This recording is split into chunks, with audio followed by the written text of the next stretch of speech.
वशिष्ठ जी द्वारा स्त्री का अवलोकन और उसकी उपेक्षा। श्री वशिष्ठ जी कहते हैं, रघुनंदन, तदनंतर उपर्युक्त रूप से पूर्वोक्त शब्द के कारण का विचार करता हुआ मैं आवरण रहित चेतनाकाश रूप होकर दीर्घ काल तक इधर उधर भ्रमण करता रहा। इसके बाद वीणा की ध्वनि के समान वह शब्द मेरे कानों में पड़ा। क्रमशः उसके पद स्पष्ट होने लगे। फिर मुझे यह मालूम हुआ कि किसी के द्वारा आर्य छंद का पद गाया जा रहा है। फिर जहां से वे शब्द प्रकट हो रहा था, उस स्थान पर दृष्टि पड़ी। वहां मुझे एक स्त्री दिखाई दी जो दूर नहीं थी। वे स्वर्ण द्रव के समान गौर कांति से आकाश मंडल को प्रकाशित कर रही थी। उसके गले के हार तथा शरीर के वस्त्र कुछ कुछ हिल रहे थे। उसके नेत्र प्रांत अलकावलियों से किंचित आवृत हो रही थी। उसे देखकर ऐसा जान पड़ता था मानो दूसरी लक्ष्मी आ गई हो। उसका मुखमंडल पूर्ण चंद्रमा के समान मनोहर था। वह जब हंसती थी तब फूलों के ढेर से झरते जान पड़ते थे। आकाश का कोश ही उसके रहने का घर था। उसका सौंदर्य चंद्रमा की किरणों को लज्जित कर रहा था। वह ऐसी जान पड़ती थी मानो मोतियों के समूह से उसका निर्माण हुआ हो। वह कमनीय कांतिमती नारी मेरा अनुसरण करने के लिए उद्यत जान पड़ती थी।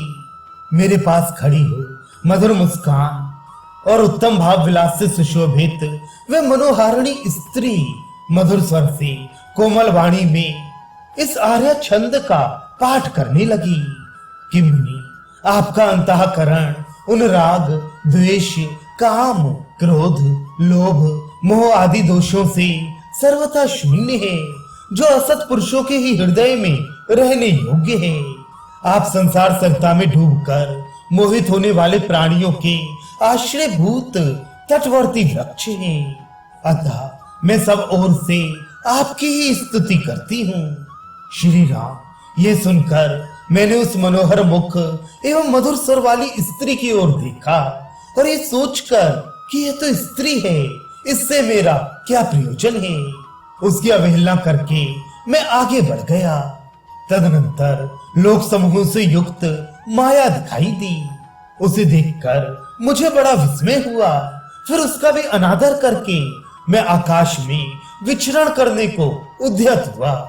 इसके बाद मैंने आकाश में स्थित हुई जगन माया का निरीक्षण करने के लिए चिन्मय आकाश रूप से जो ही चेष्टा की, त्यों ही वे सारे के सारे उग्र जगत उसी तरह शून्य रूप हो गए, जैसे स्वप्न, संकल्प, मनोराज्य तथा कहानी में वर्णित जगत शून्य रूप होती हैं।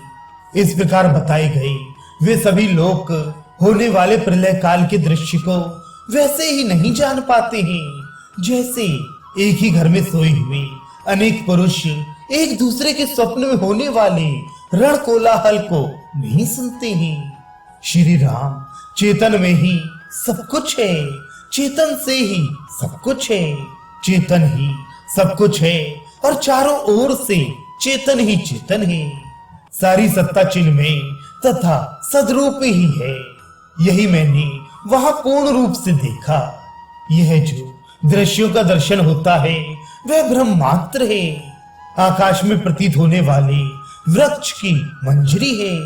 सब कुछ चेतनाकाश का स्वरूप ही है। इस बात का मुझे वह अनुभव हुआ। समष्टि बुद्धि रूप आकाश के साथ एक रूप होकर व्यापक, अनंत एवं बोध स्वरूप हुए मैंने इसका अनुभव किया। संपूर्ण जगत का ये माया जाल ब्रह्माकाश रूप ही है। दसों दिशाएं ब्रह्माकाश ही है तथा कला, काल, देश, द्रव्य और क्रिया आदि भी ब्रह्माकाश रूप ही है, जो सब प्रकार के नाम और रूप से रहित पाषाण की प्रतिमा के समान मौन और ज्योति स्वरूप है। वही परब्रह्म परमात्मा यत्किंचित नाम रूपात्मक होकर जगत कहलाता है। वहां समाधि काल में ऐसे लाखों जगत भी अनुभव में आई थी, जिनमें चंद्रमंडल भी उष्ण थे और सूर्य भी शीतलता की मूर्ति जान पड़ती थी। श्री राम कोई जगत गिर रहे थे, कितने ही आकाश में उड़ रहे थे और बहुतेरे संपूर्ण दिशाओं में भ्रांतिपूर्ण पदों में प्रतिष्ठित थे। इस तरह चैतन्य समुद्र के चंचल बुदबुदों के रूप में दिखाई देने वाले उन असंख्य लोकों में ऐसी कौन सी वस्तु है जो मैंने ना देखी हो।